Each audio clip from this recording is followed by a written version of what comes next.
I, Kristen, am the unfortunate woman who had her honeymoon ruined by her husband, Oliver. Many people would find this thought almost unimaginable. However, my story will change your mind. My husband and I met when I joined a new job in a big city. I was fresh out of college and was offered a good job at a prestigious company. Oliver was also an employee there.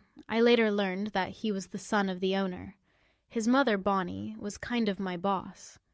However, unlike many mothers-in-law, Bonnie was a very sweet and caring person. It was easy to see where Oliver got his personality from. Oliver and I were in a happy relationship, but there was one problem that just won't go away. The problem in our relationship was his best friend, Betty. This woman also worked in the same office. She was in a separate department, so I never had a professional relationship with her.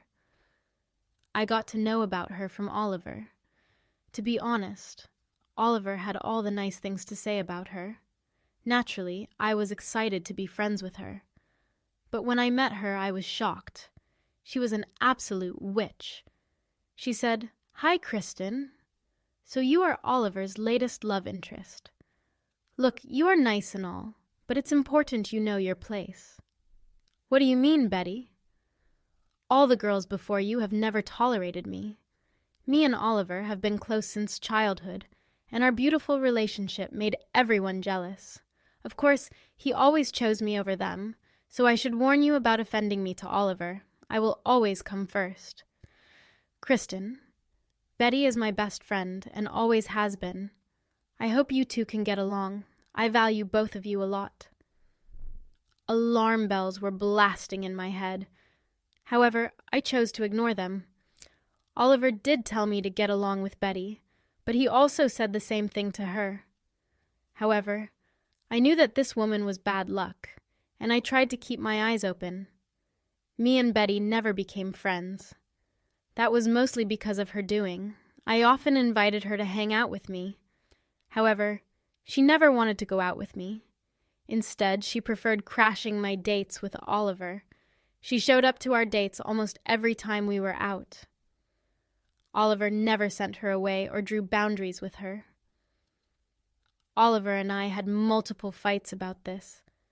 I said, "Oliver, you need to do something about Betty. I'm tired of her crushing our dates. This is ridiculous." "What can I do, Kristen? I can't just send her away. That'll be too rude. Besides, she is lonely and doesn't have a boyfriend, so she likes spending time with us." "She only likes spending time with you, Oliver. I have asked her to hang out with me, and she has declined every time, but she somehow shows up to our dates. You need to stop telling her about our plans. This is not normal." "Okay, Kristen, I will try to do something, but I can't just push her away if she shows up. You know she is important to me." Since Oliver didn't want to cut Betty off completely, I had to compromise. However, he did promise not to tell her about our plans.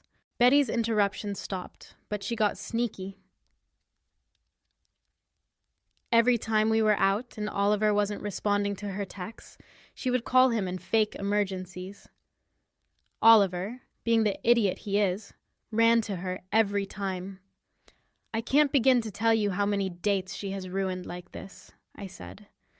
She even dared to tell me, "Did you see how I managed to ruin your date yesterday? You should be used to it by now. Oliver will always be mine. You will always come after me. You are manipulating him with your emotional blackmail. I know you fake emergencies to destroy our dates. You have no shame." "Betty, I fake emergencies, and still, Oliver comes to me. Watch my words, Kristen. One day I will steal him from you. I know how to keep what is mine." I was shocked by Betty's audacity. I wanted to tell Oliver, but I had no proof. Betty smartly cornered me in the office so that I didn't have any proof of our conversation. Besides, I knew Oliver would make excuses for her. He always said, "She is just lonely, Kristen. Have some empathy for her. You know she has mental health problems and needs me around." She needs to get her own man, Oliver. You cannot be a proxy for the rest of your life. It is affecting our relationship."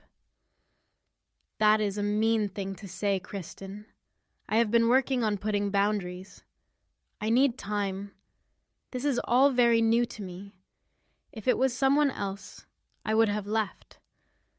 This relationship, I'm here because I love you and genuinely want a life with you." It's not like Oliver didn't put in any effort. He was a great boyfriend to me. He even started to put down boundaries and stop telling Betty about our dates. However, Betty always found a way to manipulate him. Back then, I thought that I had a chance. Oliver did love me a lot, and I loved him just as much. Even Bonnie became close to me and already saw me as a daughter-in-law. She was critical of Betty and didn't like her manipulative ways. When Oliver finally proposed to me, I said yes. I did want to have a life with him. He was already trying to distance himself from Betty, so I had hoped. However, Betty wasn't going to let him off that easily. As soon as she heard about our engagement, she ramped up her manipulation. I came across some of her texts with Oliver. She said, "Can't just abandon me like this, Oliver. How can you get married when I am alone?" "I'm not abandoning you, Betty. You will always be important to me. I love Kristen, so she's important to me as well." "She's taking you away from me. You have already reduced contact with me. I can't believe you're marrying her. You betrayed me." "Don't say that, Betty. I would never betray you. I'm always here for you, but I can't leave Kristen hanging for long.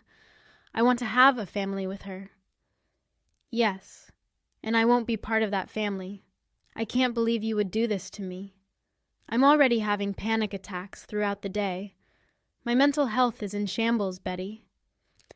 Please take care of yourself. I'll never forgive myself if something happens to you. Believe me, Betty, I would never abandon you. I will always be here." The rest of the conversation included Betty playing on her mental health while Oliver tried to comfort her. I could see that Oliver was getting sucked into Betty's drama again. However, he always told her that he wanted to marry me and wouldn't budge on it. So again, I held on to the hope of having a good marriage. Bonnie did warn me about Betty. As I have said before, she disliked Betty a lot. I wanted to know why Bonnie was so against Oliver. Things became clearer when she told me, "You need to watch out for Betty, Kristen. Now that you are engaged, she will try everything to destroy your marriage. She is dead set on having Oliver to herself." "I know, Bonnie. I'm trying my best. It's all on Oliver now. If he can't set boundaries, it will be useless." "It's not like Oliver didn't try, Kristen. This girl is smart. She manipulates him and has destroyed multiple relationships. She even refuses to date anyone or get help for her obsession. Oliver doesn't feel romantically for Betty, but he refuses to leave her behind." I took Bonnie's words very seriously. Bonnie confirmed that Betty did destroy his past relationships. However, I was determined not to get swayed so easily. I kept my senses alert and proceeded with the wedding. Oliver did try to include Betty in the wedding preparations.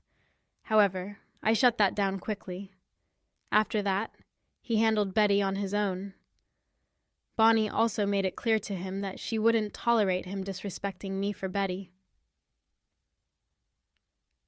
With everything set, me and Oliver were ready to get married. Oliver begged me to have Betty as a bridesmaid, but I refused. I was afraid Betty would ruin the wedding. It's not like she didn't try.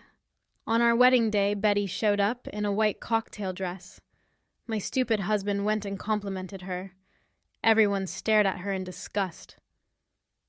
My best friend was planning to spill wine on her dress. However, I stopped her because she could do it. I didn't want us to stoop to her level.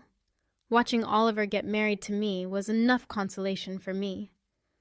After me and Oliver got married, we left for our honeymoon. I thought that we had left Betty's toxic self far behind. We had a great time at the beach city we visited and were genuinely enjoying ourselves. However, soon my joy would be snuffed out. Just a few days into the honeymoon, Oliver got a call from someone. He went away to a secluded area to talk. When he came back to me, he looked upset. He then said, "Kristen, I need to go home immediately. There has been an emergency. You need to leave now." "What's wrong, Oliver?" "It's a work emergency, Kristen.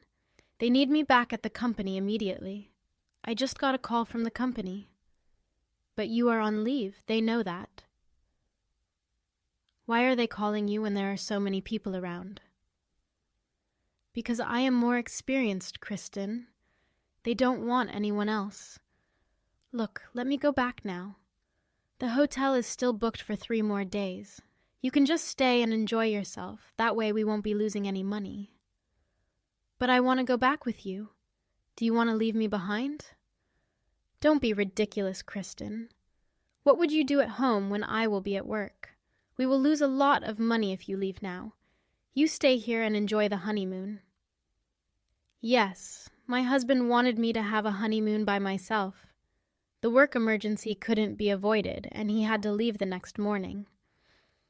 I begged and pleaded with him to take me with him, but he never agreed.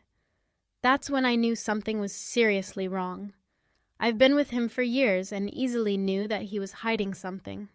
So when he went to sleep, I snooped on his phone.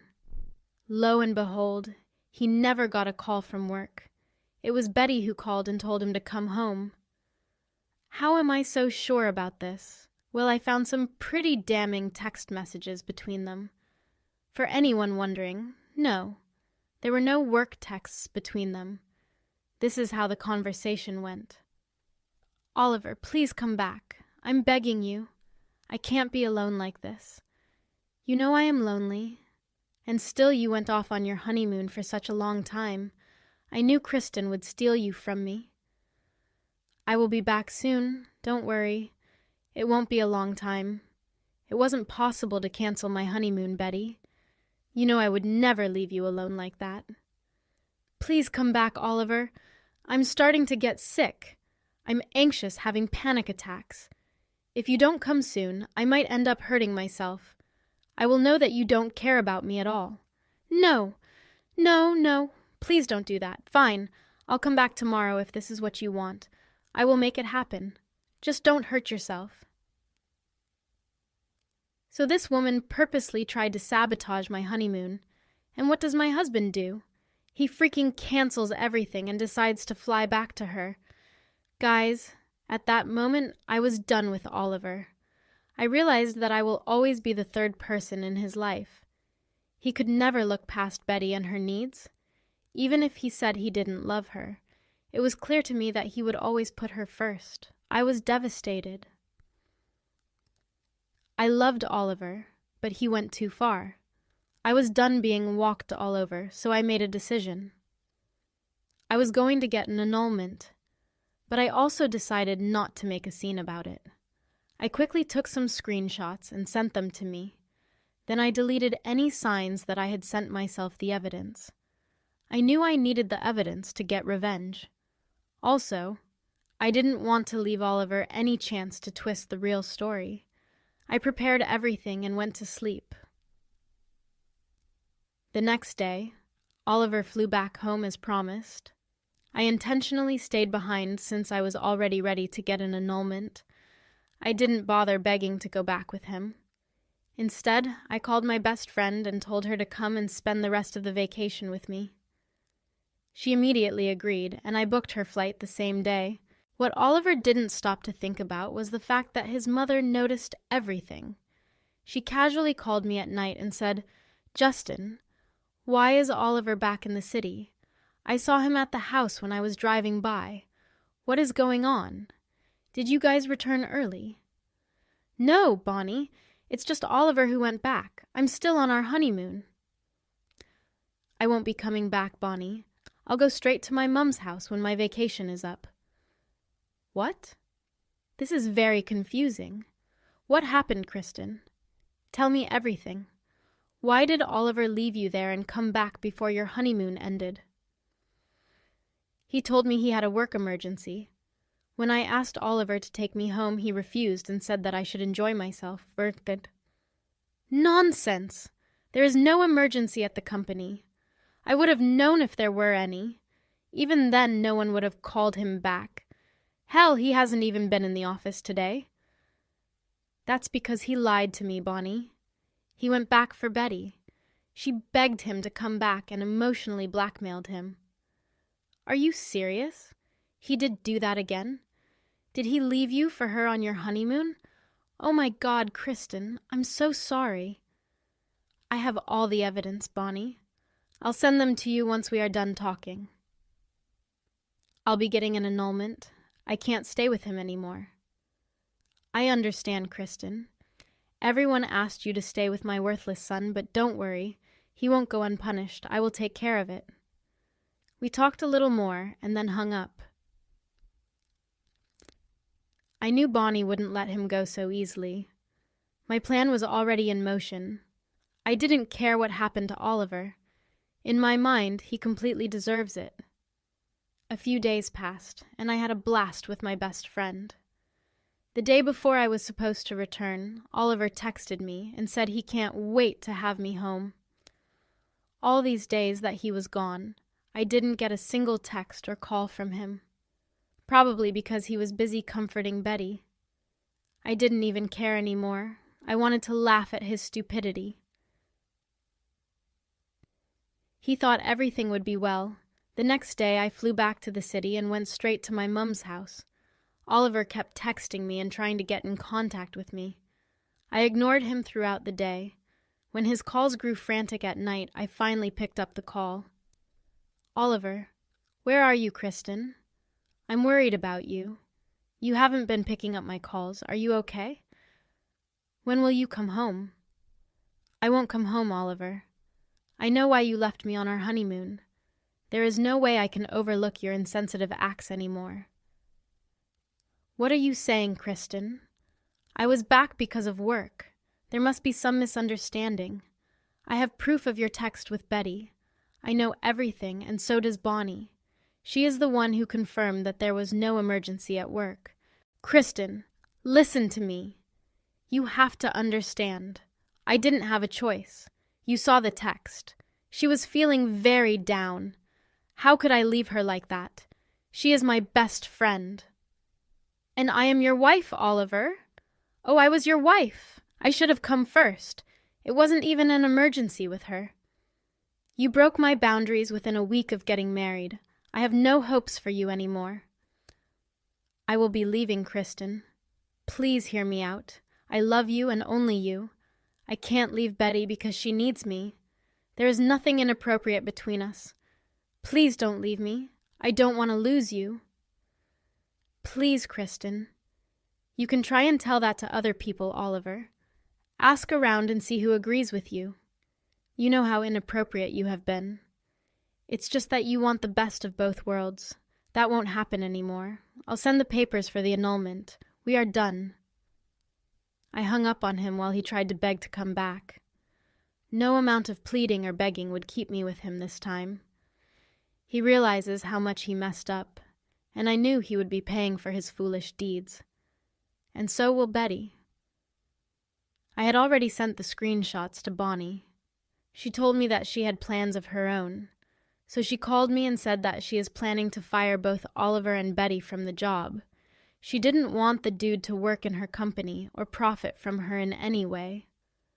Oliver did call me a couple of times. He also texted me saying that his mother had fired him and won't speak to him anymore. Now he is the one who is all alone. Betty also sent me a few texts to call me names. She told me that Oliver had cut contact with her and Bonnie fired her from her job. She berated me for ruining her life and taking away the love of her life. I simply replied that she deserved what she got. I was firm in my decision to leave Oliver. I prepared all the papers with my lawyers for the annulment. When I and Oliver met with our lawyers, he tried to beg me to stay again. He said that he had cut off Betty and understood how inappropriate he was being to me. I told him that it was too late. I signed the papers in front of him, and he did the same. He signed only because his lawyer said I would go to court if he doesn't agree to an annulment. I guess he no longer had the money for a court battle. Since everything happened, I have managed to move on. It's been 8 months since the annulment happened. Bonnie and I are still very close. We even hang out together from time to time. She told me that Oliver was still very heartbroken and refused to talk to Betty. Bonnie also said that she never gave him the job back and he was forced to join another company. Now he lived alone and lamented losing everyone around him. Oliver still calls me and texts me every day. However, I have never replied. As far as I'm concerned, our life together is over. I have managed to move on while he is all set to be sad and completely alone